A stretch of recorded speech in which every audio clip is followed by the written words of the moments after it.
students of the Alpha Center, and all the well-wishers who are present here this morning, the media, good morning. Whatever you do to the least of your brother, you do it unto me, says the Lord. And I think as a nation, as a people, we must always be guided by this very simple phrase in the Bible, that we always must look to the less fortunate in society. We must be our neighbor's keeper. We cannot have excess or enough and not share it with others. This country is not a rich country. We do not have a lot of money in the treasury, contrary to what people think. And the tax dollars which we collect every day is not sufficient to run the affairs of Dominica. But that doesn't mean that the country does not have a responsibility to its citizens, especially the voiceless and the less fortunate in society. And this is why, as Prime Minister of this country, I embarked on a very progressive and ambitious social safety net program to reach out to the most vulnerable in our society. Whether it is the elderly, whether it is the young people, or whether it is the single mothers who have to struggle every day to meet the needs of their children. But it is not only a responsibility of government, it is also an individual and personal responsibility of each one of us. You know, we have this, we have two biblical scholars here, so I do not want to delve too much in the Bible. But when this churchgoer placed the little that she had as an offering, it was considered more than the rich man who gave, because she gave the little that she had as an offering, as a sacrifice, and so on. So it doesn't matter the size of your contribution. It is what motivates you to give and to help that is more important. And I think it is important for us as a society to guard very jealously our care for people, our compassion for people, and very importantly, our love for the less fortunate in our society. And I will say so publicly, as I've said in many other occasions, that when this government, which I have the honor to lead, helps people, I do not do it, I'm not motivated by vote getting. I'm not saying if I get the votes because of that, I wouldn't take it. But that's not my primary motivation. Because I'll tell you a little story myself. When I attended school at the University of Mississippi, I did not have a government scholarship, I did not get a government grant, and I did not have a student loan. I paid school largely on credit cards and working every day to pay for school. And every month, I made a contribution to 4 students in Haiti to assist them in their education, buying books and stationery for them, and uniform, giving it through a Christian foundation in the southern part of the United States. And I think that assisted me in meeting my goal of graduating and indeed obtaining my degree at the university. I want to say to the Alpha Center that come September, the challenges which you've had in putting together the resources to operate this very important institution will be something of the past. The government, and as Minister of Finance, I have ensured that in the budget coming up in July, you will have the full operating cost for the Alpha Center in the budget.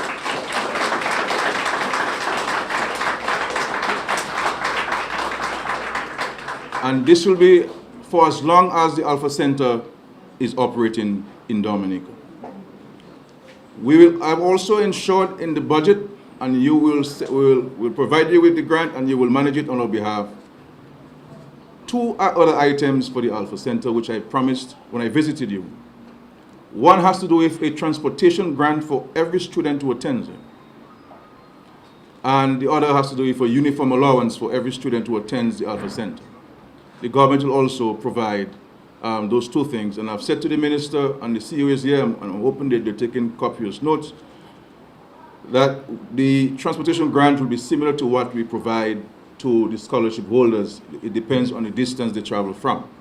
And the uniform allowance will be the same that we provide to students who attend the primary schools in Dominica. But I believe what you are doing here as volunteers, as board members, as teachers, as benefactors, I do not believe that any amount of thank you or special recognition will be sufficient to adequately recognize your efforts. Because to work with children with disabilities, and I had the occasion in my own education training, had to go in a very small town between New Mexico and Texas called Anthony, where I spent some weeks teaching a special ed class.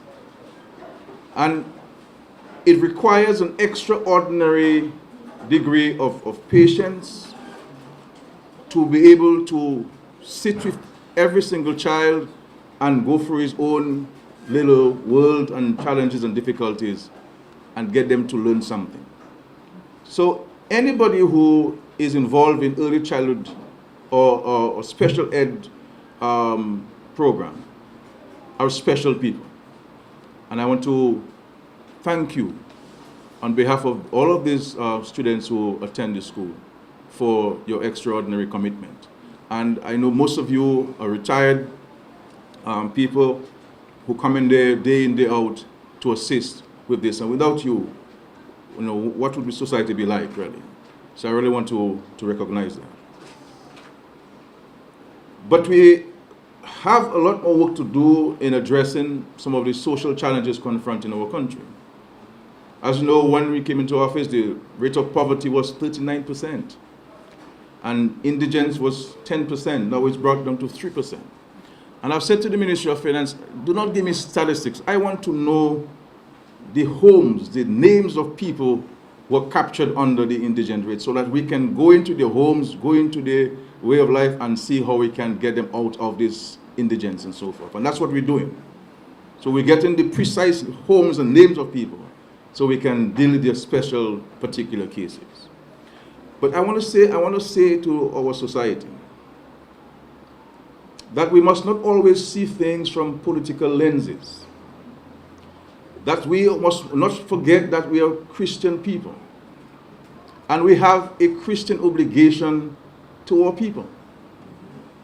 We must not criticize things because it does not fit into our own political lenses. And one must never, ever criticize an assistance to a less fortunate. Never. Because I can tell you that if you do, it will take a lot of forgiveness, an act of contrition to wipe away that sin. And even Christ had to teach disciples about sharing the little that you have. So I'm saying that we must not criticize what the government is doing for the less fortunate. Because we may be wealthy now and very healthy and all these things, but we never know what tomorrow brings us. We never know. We see people and say, but that's you and that is she and so forth. Life is a very strange thing.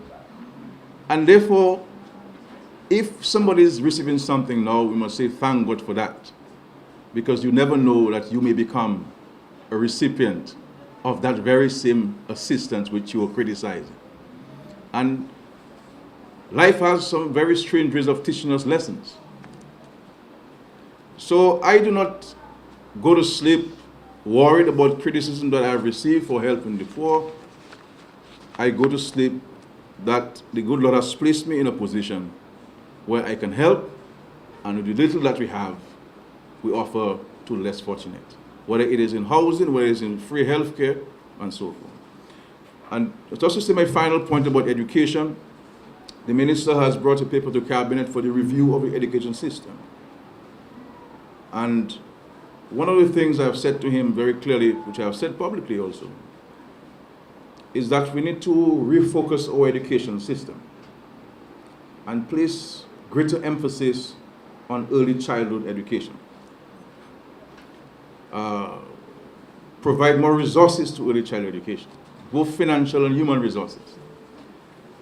Because I believe, and it's not only in Dominica, throughout the world, you go to Commonwealth meetings of ministers and CARICOM ministers meetings and Caribbean and Latin American meetings, you recognize that every single society has placed early childhood way down, or even completely out of the education agenda. And over the last few years, we've started bringing it back on the government agenda, but I wanted to have a more central attention in terms of resources, so we can have universal access to early childhood in Dominica. Universal access, every child should be at school. And likewise, children with disabilities. Some of the most loving and kind people we have in society are the children whom we saw here this morning. You know. And we must ensure also that we can assist the parents in taking care of these children, because it is not easy at all for these parents. It is not easy at all, because these kids require daily attention and care. So we have to assist. So I want to say to Alpha Center that you have in me an advocate, and if the ministry, sometimes the government system works very slow, you know. They're highly bureaucratic and so forth, a lot of tapes and so on. I've been trying to cut the bureaucracy a bit, but it's like an octopus, you know. The more you cut tentacles, and it grows back a bit, and you cut again, and so forth. I do not believe in protocol and so forth. I do not believe in writing memos through many people before it gets to me. You feel free to call me if we are not delivering on our promises in a timely fashion, so that I can get to the minister directly and ensure that it is done. So do not feel that you're obligated to write to the CEO, to the PS, and to the minister, and then to the Prime Minister, and so on. I will never get it. You know, so write to me directly. But I want to congratulate you on your 40th anniversary, and of course to recognize the extraordinary commitment of the Catholic Church in Dominica. I believe the Catholic Church has placed its hands on many important social programs in the country, whether it is in education and the whole spectrum of education. You know, and we must not forget this. And when I say these things, I'm not saying so because I'm a Catholic myself. I'm saying so because it is the truth, and so on. And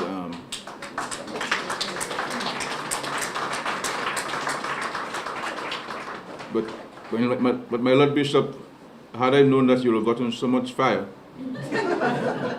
I would have given you this little check quietly and so that you know. But when we're in leadership positions, we are subjected to these attacks and so forth. But we have to remain focused. And I decided to make it public so that as churchgoers ourselves, the contribution of the state would also lead us to make our own small contribution, so it can add up to the $3 or $4 million which we require to build a cathedral. But we still need more money. So, if you have a little 5,000 in the bank, that's, and you can do away with it, you can write a check to the bishop. So do not feel that because the government gave 500 or whatever it is, you say, well, the government gave on your behalf and so on. No, we didn't give on your behalf. We gave on behalf of the treasury. You have to give on your own behalf and so forth. But thank you very much for inviting me, Mrs. Bellot, on the board. And I look forward to visiting with you again and to say to you that we will assist you fully in the operation of the school, so that you don't have to be calling every little month, every week, trying to raise money to pay salaries and to pay your light bill and to pay this and so forth. You will come there and function in a much more conducive environment, knowing that your more important bills are met. And notwithstanding the fact the government will pay for the operating costs, we still need more money for the Alpha Center. So those of you who have been given, do not stop, and those of you who have not been given, now is the time to start. God bless you, and thank you very much.